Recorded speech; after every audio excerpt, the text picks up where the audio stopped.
გადაცემის პარტნიორია წყალი მთის. იცხოვრე სრულყოფილად.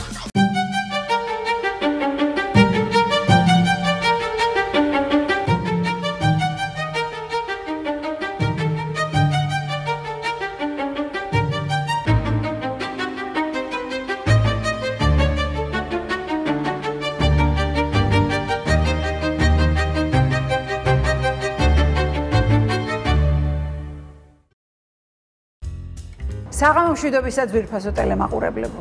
თქვენ უყურებთ TV პირველს და მე ეკა ჩხეიძე ისევ პირველი სტუდიიდან მოგესალმებით. ერთ არც თუ ისე შვენიერ დღეს თბილისი ერთმა უსიამოვნო ამბავმა მოიცვა. ქუჩაში ხალხი, ტელევიზორში ჟურნალისტები, თეატრებში მსახიობები, თეატრთან შეკრებილი მაყურებელი, ტრანსპორტში მგზავრები და ასე შემდეგ ადამიანები ერთმანეთს უზიარებდნენ, რომ ანდრო ჭიჭინაძე დაიჭირეს.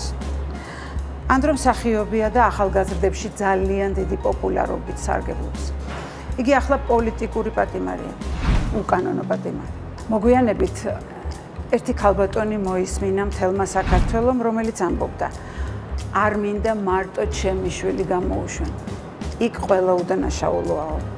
ეს მსახიობ ანდრო ჭიჭინაძის დედის ლიკა გუნცაძის სიტყვებია, რომელიც დღეს ჩემი გადაცემის სტუმარია. მოგესალმები, ლიკა. მადლობა, რომ გამონახეთ დრო და მოხვედი ჩემთან. ვიცი, რომ ძალიან ძნელია შენთვის ამაზე კიდევ და კიდევ საუბარი, მაგრამ მოგვიწევს. ვიდრე საუბარს დავიწყებ, მოდი გაგიმასპინძლდები მთის წყლით, რომელიც არის 0%-იანი ბრომატით. ჯანმრთელობისთვის ძალიან სასარგებლოა. სიამოვნებით. ლიკა, ყველაფერს წარმოვიდგენთ იმის გარდა, რომ აი ამ სტატუსით იქნებოდი დღეს ჩემი სტუმარი. მე და შენ წლებია ვიცნობთ ერთმანეთს, ერთიაჩი გვიმუშავია, პარტნიორებიც ყოფილვართ და აი ამას არ ვისურვებდი სწორედ, რომ ამ თემით ყოფილიყავი დღეს ჩემი სტუმარი. აქამდე ლიკას იცნობდნენ როგორც მსახიობს, როგორც არ ვიცი, საბალეტო სტუდიის ხელმძღვანელს, დამოუკიდებლად ლიკა გუნცაძეს. დღეს შენ ხარ ანდრო ჭიჭინაძის დედა. ყველა გიცნობს როგორც ანდროს დედა, ყველა ესე გცნობს ყოველ შემთხვევაში. როგორი შეგრძნებაა ეს? ძალიან დიდი მადლობა, რომ აღმოჩნდი შენ გადაცემაში. მადლობა შენ. ძალიან მიყვარხარ და ვთვლი, რომ რაღაც ჩემი მეგობარი ხარ უკვე დიდი ხნის წინანდელი. შეგრძნება არის დიდი პასუხისმგებლობა ჩემთვის. დიდი პასუხისმგებლობა, იმიტომ რომ მე ვერც წარმოვიდგენდი, რომ ამ ვითარებაში, თქვათ, აი ამ როლში აღმოჩნდებოდი. და რადგანაც ესე მოხდა და ანდრო დაიჭირეს და არის აბსოლუტურად უკანონო პატიმარი, ანდრო მარტო არა, იქ ყველა ვინც იგზის და ეს პატიმრებიც არ არიან, ესენი არიან ძებლები. რა თქმა უნდა, დიდი პასუხისმგებლობაა ეს ჩემთვის. სინდისის პატიმრები. სინდისის პატიმრები კი. პასუხისმგებლობაა, რა თქმა უნდა, ქვეყნის წინაშეც, ჩემი შვილის წინაშეც, იმ სინდისის პატიმრების წინაშეც და საზოგადოების წინაშეც. რას გრძნობ ახლა? აი ახლა როგორ შეგიძლია ახსნა აი ეს ემოცია?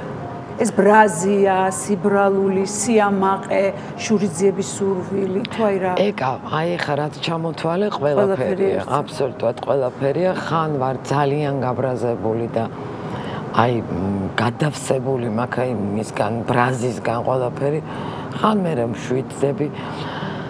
ხან შურიძიებაც სხვათა შორის აი გამივლია თავში ეგ და ძალიან არ მომწონს ეგ რომ აი რაღაცა მაგრამ ნუ მქონია ხა გულწრფელად ვამბობ ეს გზნობა მქონია.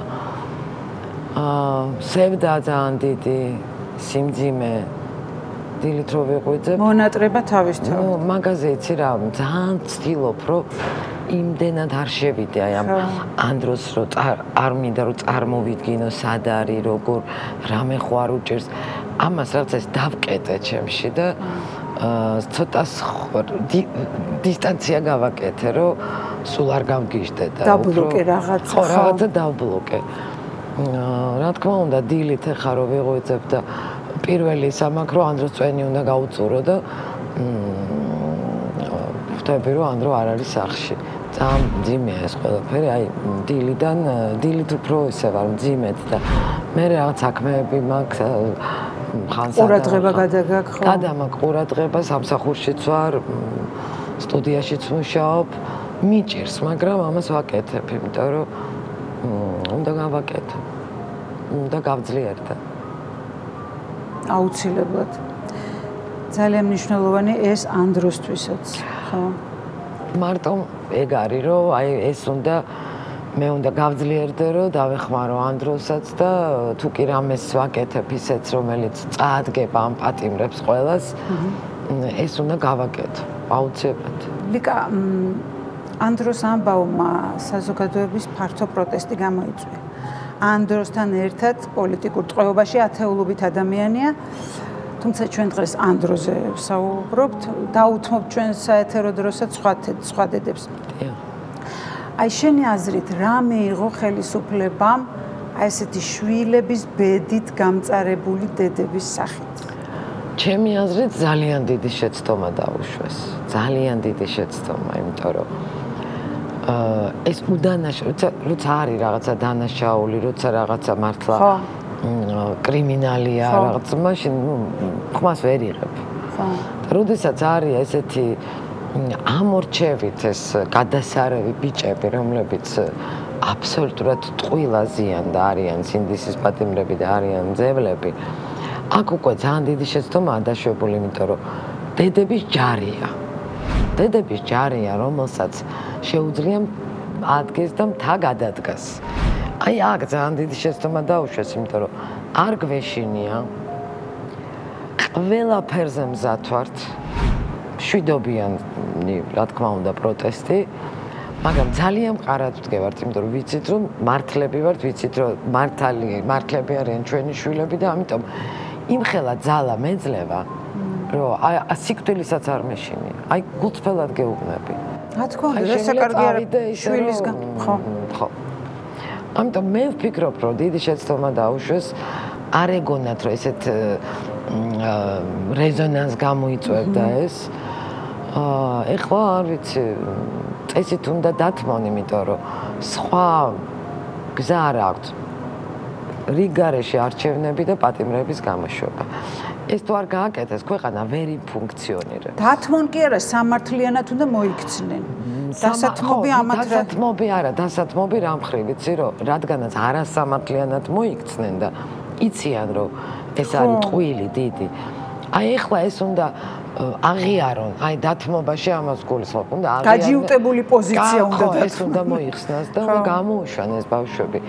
ხოშეს მე მეგონა რომ გამოუშვებდნენ აი. ერთი წუთი არ დამიშვია რომ გამოუშვებდნენ. აი ამ სიტუაციაში ეხლა როგორც ეგენი იქცევიან. მეორე სასამართლო როცა იყო ამ დროსი, მე სასამართლოზე არ ყოფილვარ, არ დავდივარ და ჩემი მეუღლე იყო და რაღაც მომენტში როცა გავიდა მოსამართლე რაც 40 წუთით თუ 1 საათით მოსაფიქრებლად, რა თუნდოდა იმას 1 საათი, როცა უბრალოდ ტექსტი ქონდა და ჩაიკითხავდა. ჩემი მეუღლეს გაუჩნდა ეგეთი განცდა, რომ აი რაღაცას ფიქრობს და იქნებ რაღაცა პროცენტი დაუშვა რომ გამოუშვებენ. გირაოთი მარტამდე, მაგრამ სახლში ხო? სახლში. არა, მე არ მქონია ეგ ილუზია, აბსოლუტურად, იმიტომ რომ რასაც უყურებ, თავის მოტყუება ეხა რომ მე ფიქრა რომ ეხა ამათ გამოუშვებენ გარეთ. არა, მე არ მქონია ეგ ილუზია. თუმცა მთელი დღე ვიყავი დაძაბული, კადრებს უყურებდი აი ესე ტელეფონში. და ვიყავი დაძაბული მთელი დღე დილიდან ღამემდე ფაქტიურად 10-ზე დაიწყო. კი, მე იქ ვიყავი, იცი რა, სხვა შეშ რომ მივედი ძალიან ბევრი ხალხი გარეთ ვიყავით და რა თქმა უნდა შიგარავინ არ შეგვიშვებდა. და რომ მივედი ვიკითხე, ლიკა უკვე შევიდა მეთქი და ლიკა ვერ მოვიდაო. რატო ვერ მიხვედი სასამართლო პროცესზე? არ შემიძლია ამ დროს გისოსებს მიღმა ყურება. ეს ჩემთვის არის აი ძალიან დიდი სტრესი და არ შემიძლია, აი ჩემი სისუსტეა ალბათ. არც პაემანზე, მაქვს უფლება პაემანი თვეში ერთხელ. მაგაზეც უარი ვთქვი და ან რომ გადაცვალა პაემანი სატელეფონო ზარებში, თურმე შეიძლება ესე.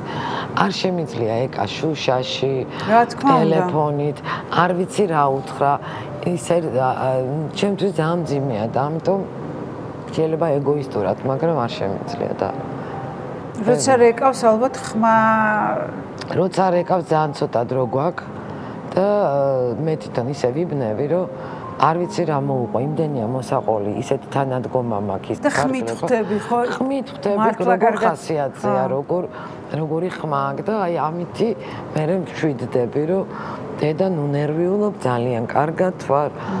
ვკითხულობ ბევრს, ძალიან კარგი ბიჭები მყავს კამერაში, მეგობრობთ ძალიან და აი ამით შემოიყვება რაღაცა მომენტში იმდენად ვერ უყრი თავს აზრებს და რომ რაღაცა მოუთხრა, რომ მინდა რომ ჩქარა დამთავრდეს ეს ლაპარაკიც, ხო? ხო, რა ვიცი. აი ხა ცუდი რამე უნდა კითხო, მძიმე გადაწყვეტილებისთვის მზად ხარ? არ ვფიქრობ მაგაზე. იმიტომ რომ მე დარწმუნებული ვარ იმაში, რომ რაღაც სინათლე სიბნელეზე გაიმართებს. კი, მეც დარწმუნებული ვარ, მაგრამ დარწმუნებული ვარ ამაში და აი ამაზე არ მიფიქრია, იცი, ეკა 4 და 6 წელზე და იმდენად აბსურდულია, რომ ამაზე არც ვფიქრობ. და თუ რაღაცა ეგეთი მოხდა, მაშინაც ვიბრძოლებ ძალიან მაგრად. ძალიან მაგრად ვიბრძოლებ და თუ რაღაცა ეგეთი მოხდა ვამბობ, აი რა შეიძლება მოიმოქმედოს შვილის უკანონო პატიმრობით გამწარებულმა დედა. მარტო შენ არ გულისხმობ. აი სხვა დედებსაც გულისხმობ. ბევრი პროტესტის ფორმა არსებობს და აი ყველაფერი რაც არსებობს, ყველაფერს მივმართავ. აბსოლუტურად ყველაფერი დაწყებული დასავლეთით გახმაურება, დამთავრებული ეხა არ მინდა ვთქვა, ბევრი პროტესტის ფორმა არსებობს მშვიდობიანი და ჩვენ გადავაყოლებთ ამათ. თუ ესე მოხდა.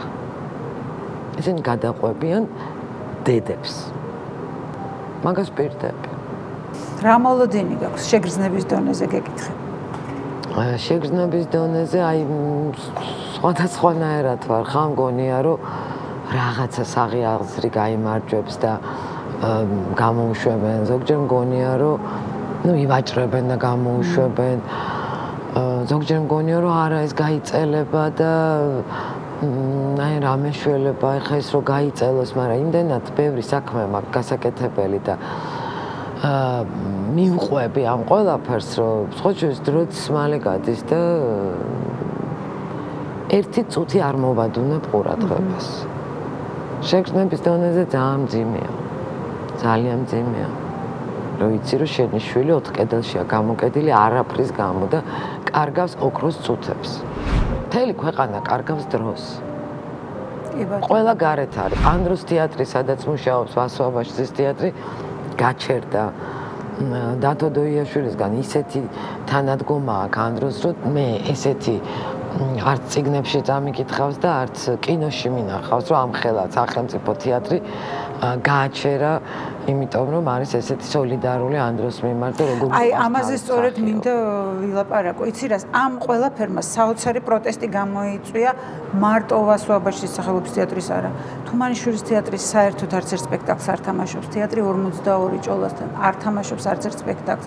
სხვა თეატრებიც თუ თამაშობენ, ისიც ძალიან შეზღუდულად, აი საბავშვო ან საახალწლო, ესე ძალიან და დოიაშვილის თეატრის წინ მაყურებელი იკრიბება და ტაშს უკრავს ქუჩაში მდგარი მაყურებელი. ყიდულობენ ბილეთებს არ დანიშნულ სპექტაკლებზე. ყიდულობენ ბილეთებს და ან უკან აღარ აბრუნებენ და ძალიან დიდი მადლობა, აი ძალიან. აკი იმას.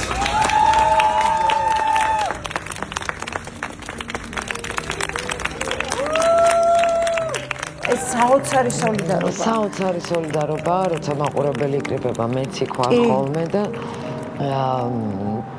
აი გაოცებული ვარ. ყველა სგულისხმობ, უბრალოდ რადგან ანდრო მუშაობს. კი, რა თქმა უნდა, მაგ თეატრმა საერთოდ ყველა სგულისხმობ, ყველა მსახიობს, ვინც კი აპროტესტებს, ყველა რეჟისორს, რომლებიც ესე გვერდზე მიდგანან და ნუ მე სულ ვამბობ, რომ აი მადლობა სიტყვა არის ძალიან ცოტა, რომ მადლობა თქვენ, რომ ესე არა, რასაც გრძნობ ის გაცილებით მადლობაზე მეტია და როგორ უნდა გამოვხატო არ ვიცი. იქიდან ანდრო, აქედან მე ანდრო ძალიან განიცდის, რომ ამხელა თეატრი გაჩერებულა დედა, ჩემი გამოა ესე არ შეიძლება, მოდი რაღაცა ფორმა ერიდება. ძალიან ერიდება და ძალიან მერიდება მეც. ხო, მაგრამ სხვანაირად არ შეუძლიათ მაგ მსახიობებს და ცალკე დოიაშვილის განცხადებები ცალკე ხაზგასასმელია და ბოლოს აი უკვე 20 რიცხვამდე თქვა, რომ ეს არის ჩემი პირობა, ორასაპირებს არ ვიცი, მაგრამ მეც არ ვიცი. ხო. ნუ იცეკვებთ იმათ დაკრულზე. მოდით აქ. ნუ იმღერებთ მათთან ერთად. მოდით აქ. ნუ ემსახურებით მათ, იმიტომ რომ აქ კარგია. ეხლა ვინც ტელევიზორებთან შეხედავთ, გამოდით, რომ ვიყოთ ბევრი, იმიტომ რომ იქ არ უნდა წახვიდეთ. მოდით აქ. ჩვენი манифеסטי გრძელდება. ნუ წახვალ იქ. მოდი აქ.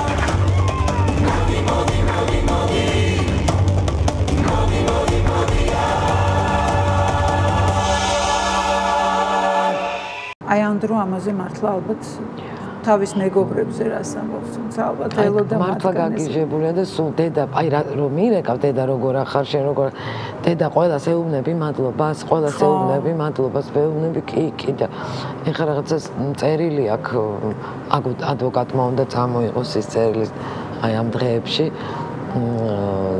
დოის და თეატრის მიმართ და ყველას მიმართ რაღაც მადლიერების და ხო არ ვიცი იმ წერილში რა არის, მაგრამ ვიცი რომ აქვს გამზადებული ეს წერილი და ძალიან უნდა რომ ადვოკატი გამოიტანს და ვნახოთ მე რა ეწერება იმ წერილში. მან ციხიდან წერილი გამოგვიგზავნა, რომელსაც წაგიკითხავთ.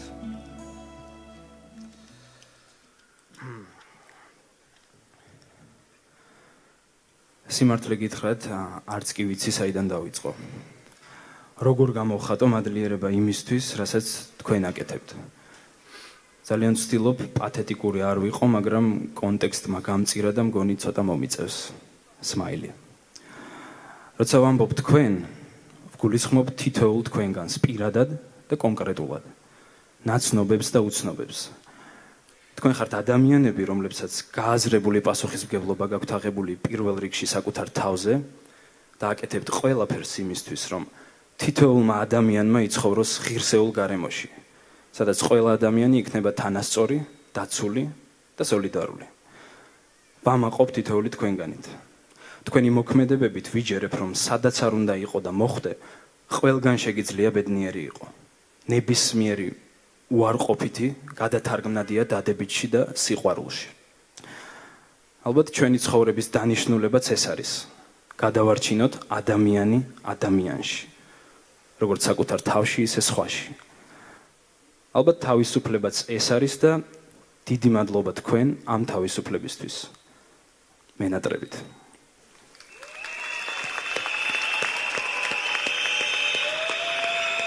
საერთოდ არის ძალიან თავმდაბალი. აი ძალიან. მე მგონი იცი შენც.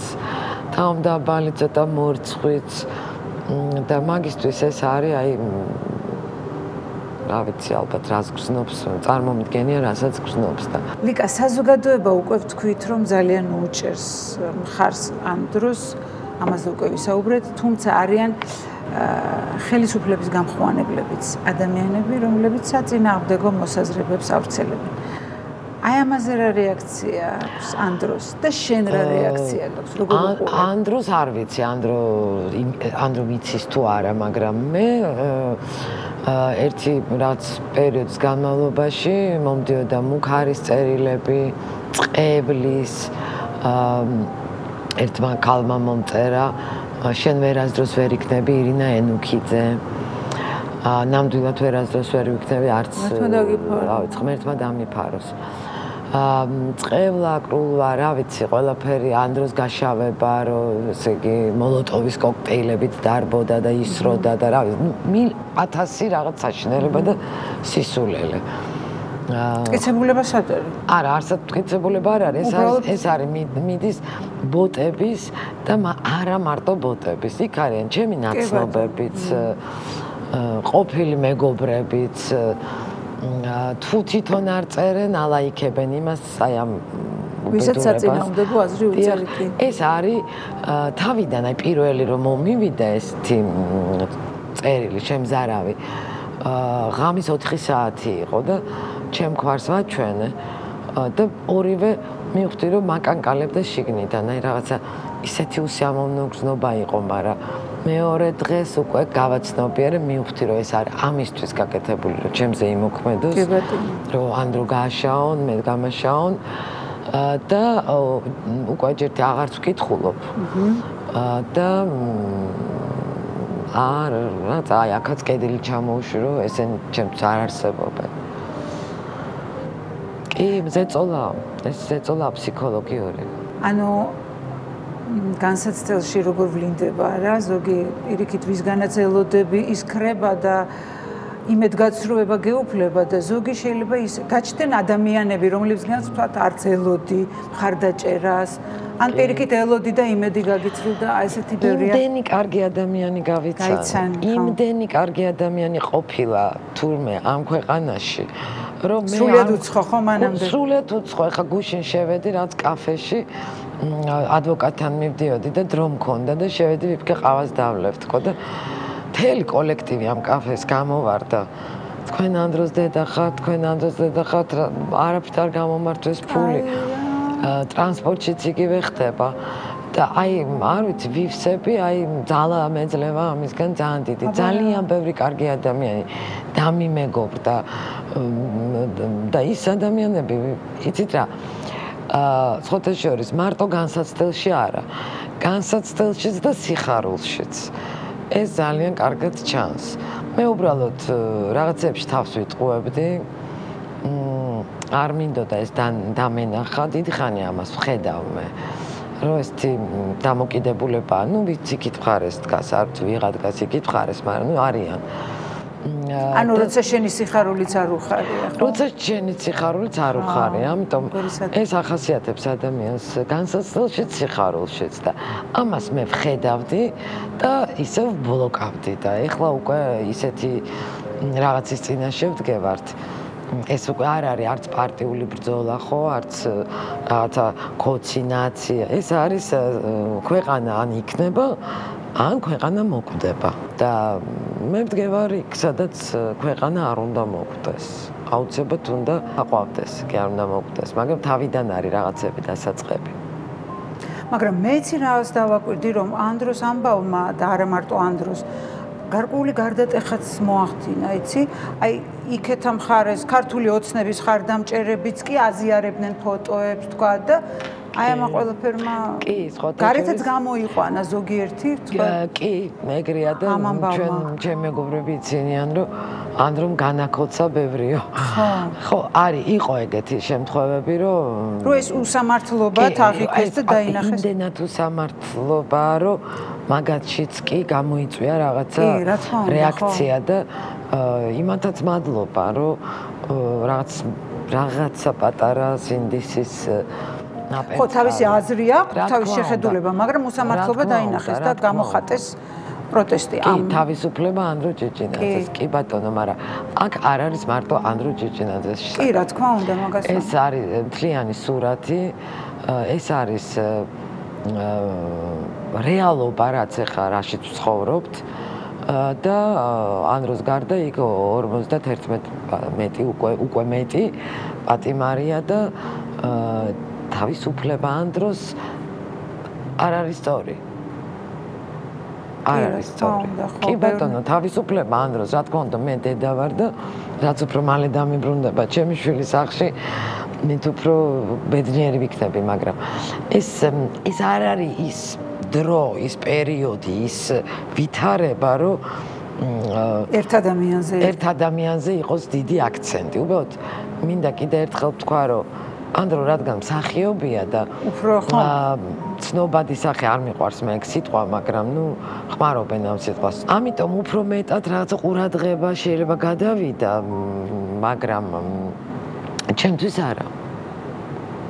ჩემთვის არა, იმიტომ რომ მე სხვანაირად უყურებ ამ ყველაფერს. აი როგორ ფიქრობ, ბარემ აქვე ჩაგეკითხები, რატომ ანდრო? რატომ ანდრო? პირდაპირ ვამბობ, შური და ზუსტად ვიცი. ვისგანაც მოდის ეს ყველაფერი, უბრალოდ მე ხა ვერ გავახმოვანებ და სამაგალითოდ აი ეს ხელოვანი ხალხი რო გამოვიდა და ყველაზე მაგრა პროტესტებს თეატრი, კინო, მსახიობები, რეჟისორები აი ამას დავიჭერთ ახლა და მე თქვენ რა გელოდებათ. ნუ რაღაცა აიღეს ესეთი სამაგალითოდ დასაჯეს ანდრო, რომ დაეშინებინათ სხვა. ამან გამოიწვია, რატომ ვამბობ, რომ შეცდომა დაუშვეს. ამან გამოიწვია კიდევ უფრო მეტი პროტესტი. და ყოველდღიურად მეტი და მეტი პროტესტია ქვეყანაში, იმიტომ რომ უკვე ისეთებს ხედავთ და ისეთებს იჭერენ და ისეთს აკეთებენ, რომ მე მშვიდად ვარ, იცით რატო? ვხედავ, რომ ეს კი არ ნელდება. ეს იმატებს. წარმოუდგენელია, უსამართლობა ძალიან მძიმე რაღაცა. ძალიან მძიმეა და ამის ატანა იქაც კი, იქით ამ ხარესაც, იქაც ნერვების თამაშია. ისინიც გრძნობენ, რომ უსამართლობაა. და მე სადღაც იმედი მაქვს, რომ ფიქრობენ, რომ ეს უსამართლობაა, მაგრამ ვერ ამბობენ. მე მაქვს იმედი, რომ იტყვიან და იგრძნობენ ამას. ვიკა, როდის აღმოაჩინე, რომ ან საიდან დაიწყო ამ დროში პროტესტის ის გრძნობა, რომელმაც გაიყვანა ქუჩაში? კიდევ უფრო მეტ პატივს ვცემ ჩემ შვილს. რას ეტყვის შვილს გათავისუფლების შემდეგ? ეგენი არ იცხოვრებენ. რუსეთში ეს გამორიცხულია.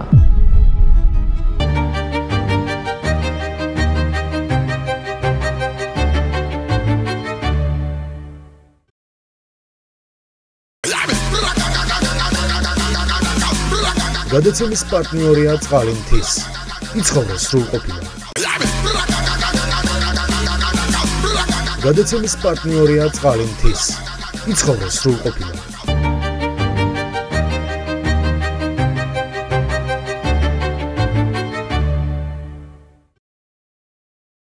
ვიკა, როდის აღმოაჩინე, რომ ან საიდან დაიწყო ამ დროში პროტესტის ის გრძნობა, რომელმაც გაიყვანა ქუჩაში?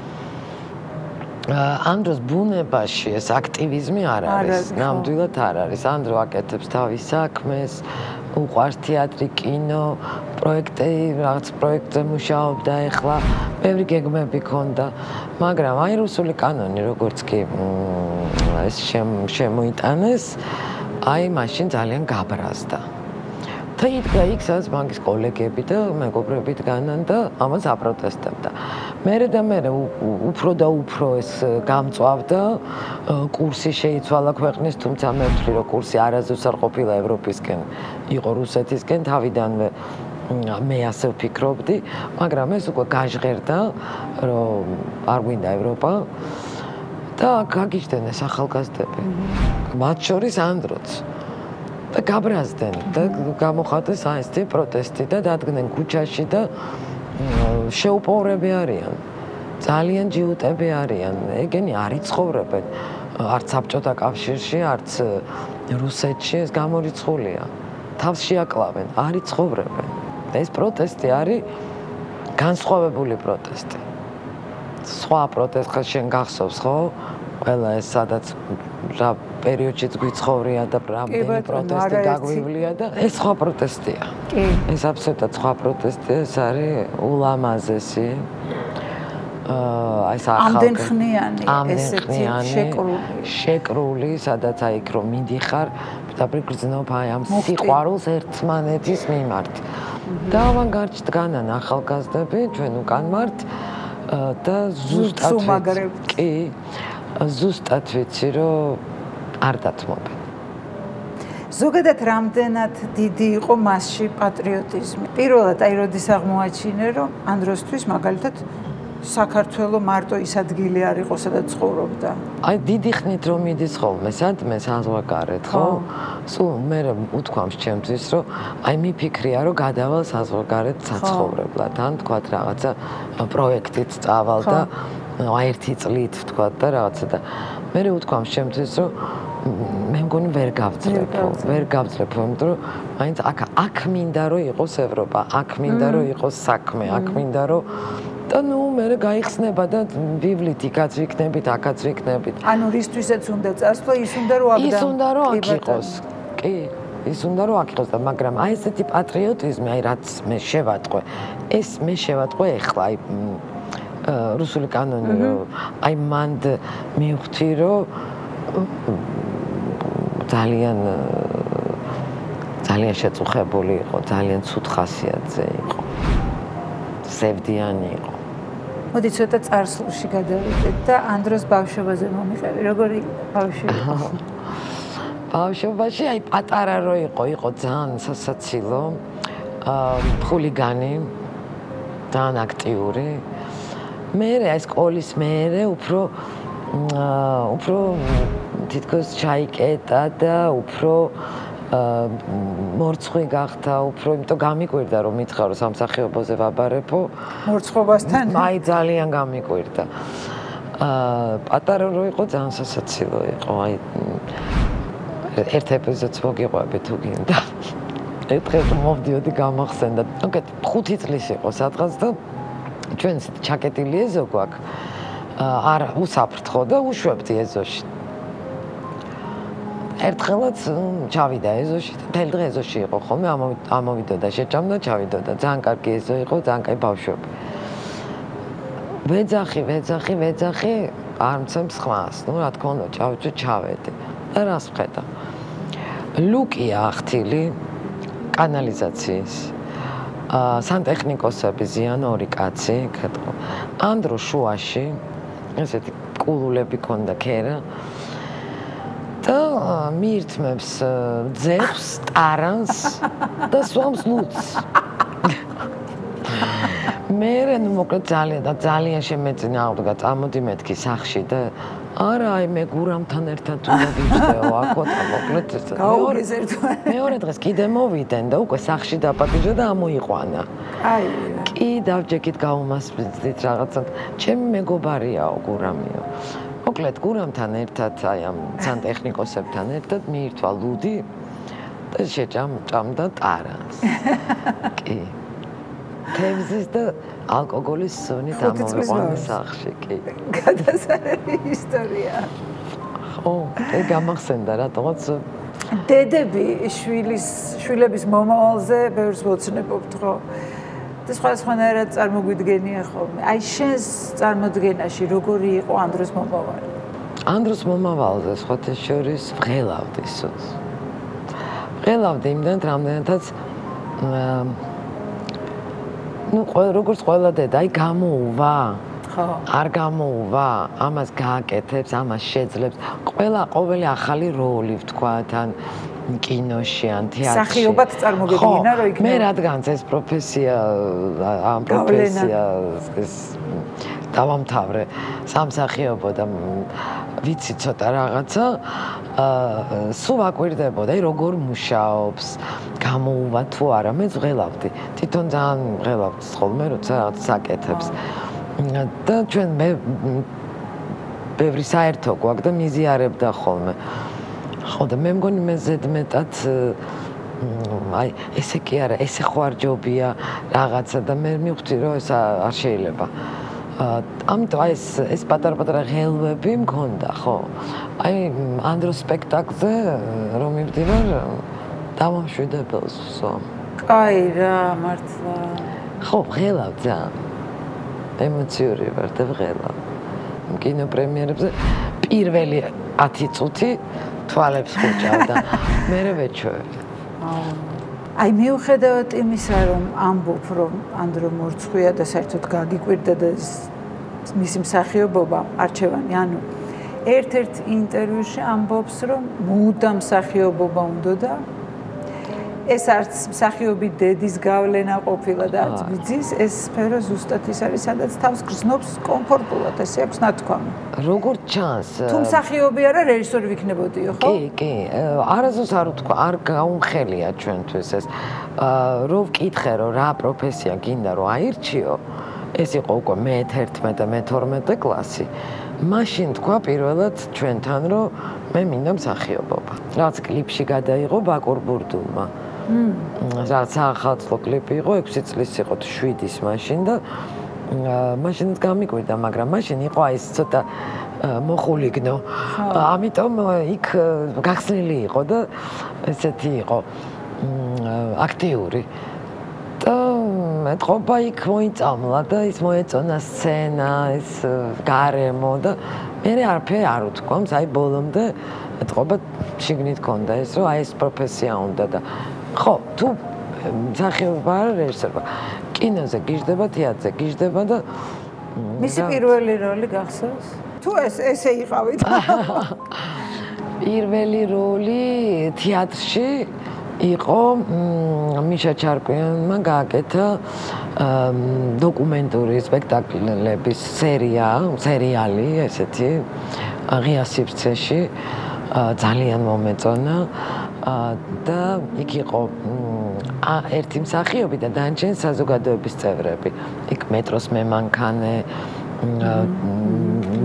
დევნილი და თავის ისტორიებს ყვებოდნენ და ანდრო როგორც მსახიობი და ისიც თავის ისტორიას ყვებოდა გულწრფელად ბავშვობიდან დღემდე და ძალიან საინტერესოდ იყო გაკეთებული, იწვა და ქვიშა ეყარა და ქვიშას აყრიდნენ ბავშვები და ეს მონოლოგი იყო სადღაც 15-20 წუთიანი. ძალიან მომეწონა და ძალიან ვიღელვე, იმიტომ რომ ისეთ რაღაცებს ამბობდა, რაც მე არ ვიცოდი. ყვებოდა თავის თავზე. ეს იყო პირველი.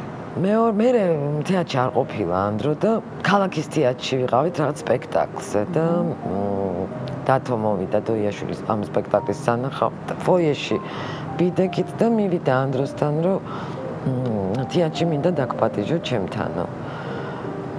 ესე დაიწყო უკვე თეატრის მოღვაწეობა, დოიმ წაიყვანა თავისთან და იყო მე გადავცურავ ზღვას. თითქოს აი წინასწარმეტყველური სპექტაკლი იყო რაც, გასაგებია რომ ეს გავლილი იყო ეს ეტაპი, რაც იქ ვნახეთ და ვიცით რაზე იყო ეს სპექტაკლი, მაგრამ აი თითქოს ეს კიდე გველოდება. აი ესეთი რაღაცა. მე იყო მიშა ჩარკვიანის სპექტაკლი, ვხვდები როგორც ქვეყანა, არაჩვეულებრივი სპექტაკლი, იქაც ანდრო. რა ვიცი, მე მომწონს ანდრო სცენაზე. რაღა დაგიმალო.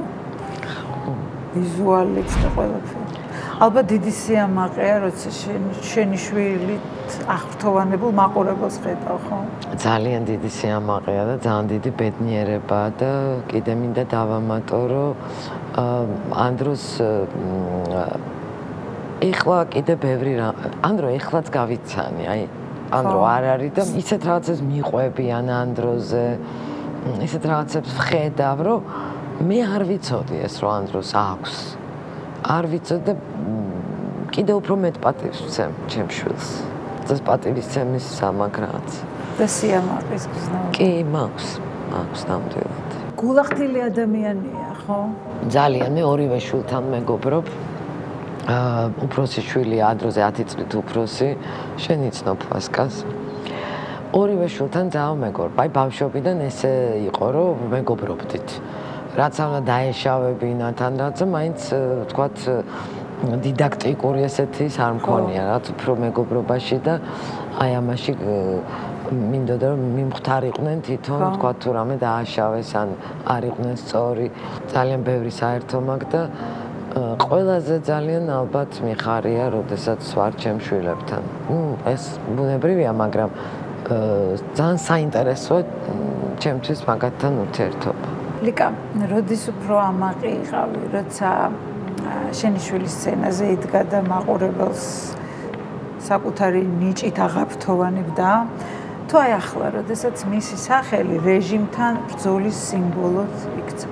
ან იქნებაში, როცა მეგობრებთან ერთად პაციენტი ბავშვების გასამხიარულებლად დადიოდა ჰოსპიტალებში. ძალიან გულამაჩუყებელია, რაც ან რომ და მისმა მეგობრებმა ეს სიცილის თერაპია რო გააკეთეს.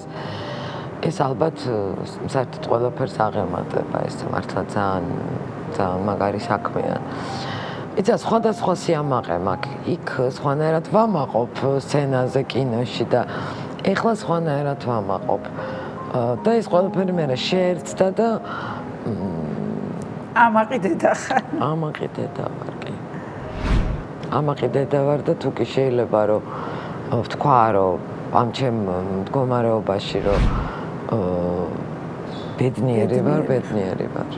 ის რომ პოლიტიკურ პროცესებში ადამიანის აქტიური ჩართულობა მარტივი არ არის, ვიცით. რა თქმა უნდა, იცოდი თავიდანვე. სანამ ინერვიულებდი როგორც ანდროს დედა. მანამდე ალბათ არაერთხელ გინერვიულია როგორც ელენეს დეიდას, ხო?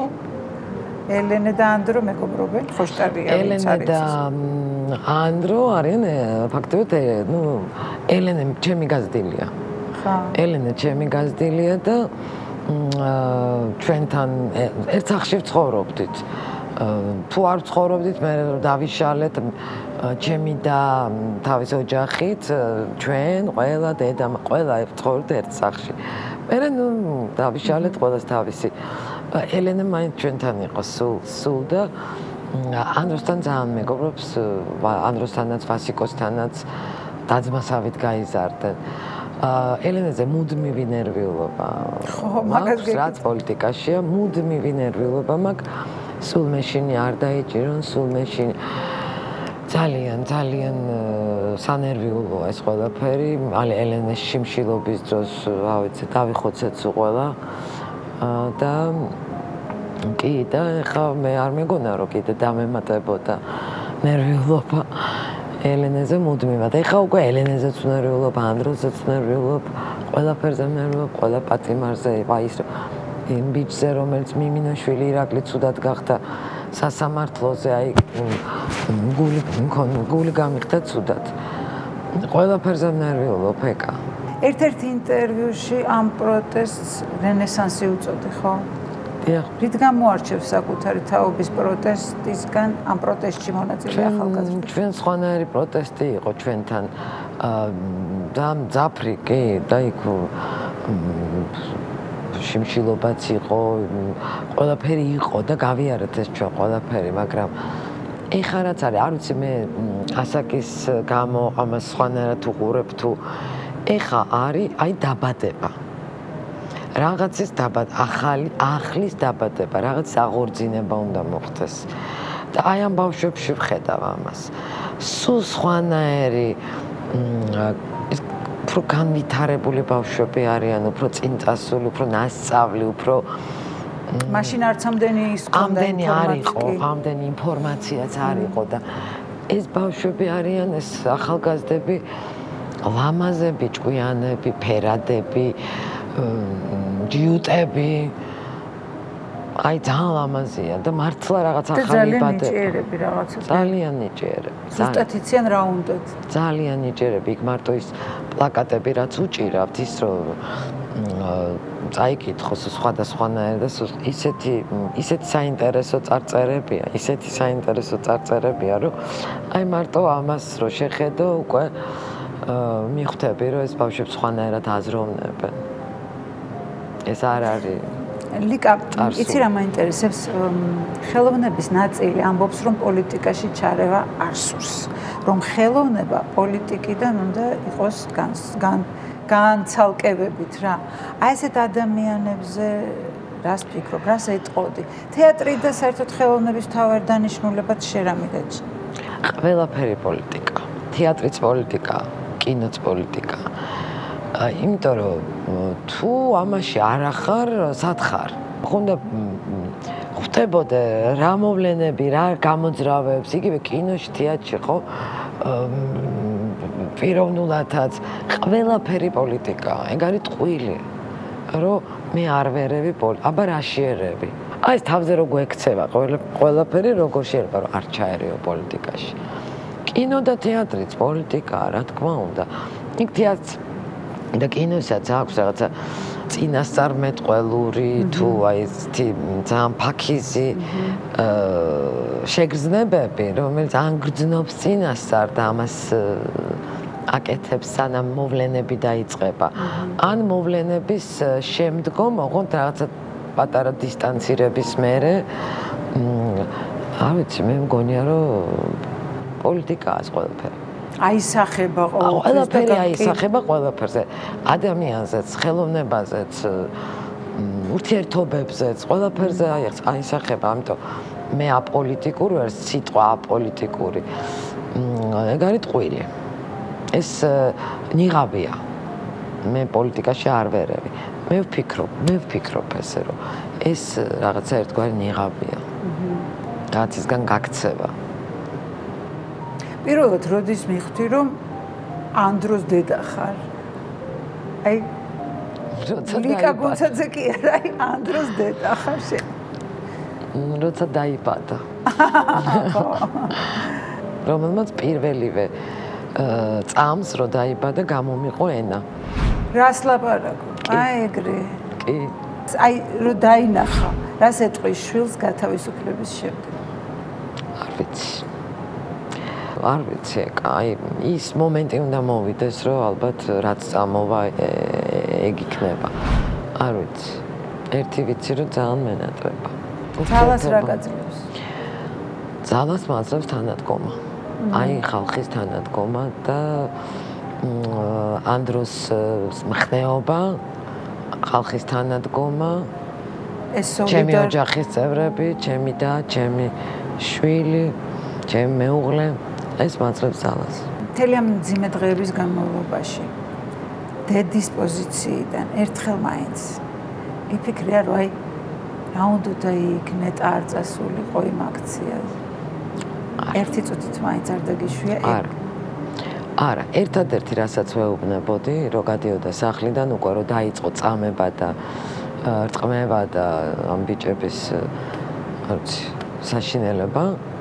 აი მაშინ მეუბნებოდი რომ ანდრო ფრთხილად იყავი და ნერვიულობ მე თუ არ ვიყავი იქ ვთქვათ აქციაზე და მე და ჩემი მეუღლე უყურებდით ტელევიზიით ძალიან ნერვიულობდი ფაქტობრივად ღამები არ გვეძინა იმიტომ რომ ნადირობდნენ ადამიანებზე და კატასტროფა იყო რაღაც არც ერთხელ არ მეფიქრია გულწრფელად გეუბნები რომ ანდრო არ წავიდეს არც ერთხელ იმიტომ რომ ეს არის ეს ჩემ თავთანაც როცა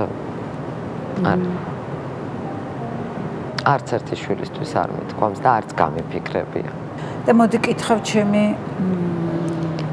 გადაცემის ბოლო შეკითხვას შენი ცხოვრების მთავარი ამბავი ჩემი ცხოვრების მთავარი ამბავი ну ბანალურად შეიძლება ჟღერდეს მაგრამ მთავარი ამბავი ის არის რომ შვილები მყავს და შვილებთან მაქვს დიდი საერთო ალბათ ეს არის ეხლა ამ ეტაპზე და მაშინ ესე კითხავ მთავარი მოლოდინი მთავარი ხაზი ამ მოლოდინის მთავარი მოლოდინი ჩემთვის ეხა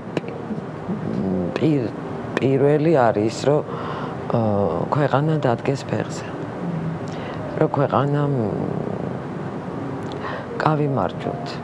გავიმარჯვოთ და რევანში და ჩვენ გავიმარჯვოთ ესე კი არა თავისთავად ქვეყანა უნდა გაიმარჯვოს ქვეყანა უნდა დადგეს ფეხზე ქვეყანა უნდა განთავისუფლდეს რეჟიმისგან რომ აი როგორც ანდროს და ყველა ახალგაზრდას უნდა რომ ევროპა იყოს აქ თავის კანონებით თავის ყველა სიკეთე ხო აი ეს უნდა იყოს ჩვენთანაც წინსვლით პროგრესით და ყველა ჩვენ ხო ამისკენ მივდივართ რა ვიცი სულ და მე გიერთდები სურვილში და აუცილებლად ესე იქნება ქვეყნისთვის რაც უკეთესია ისე იქნება და კიდევ ერთხელ მინდა ვთქვა რომ თავისუფლება ამ დროს და ბიჭებს, ვინც ახლა უსამართლოდ არიან დაპატიმრებული, სინდისის პატიმრებს. მადლობა რომ იყავით ჩემი სტუმარი.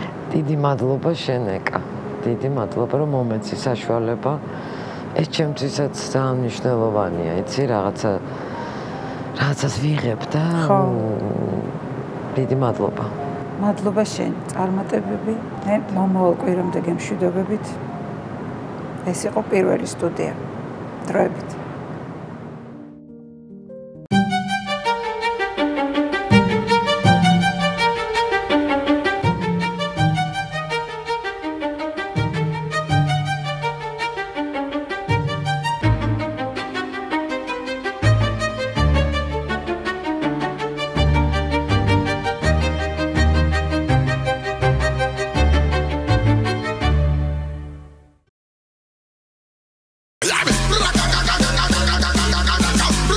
გადაცემის პარტნიორია წყალინთის. იცხოვრე სრულყოფილად.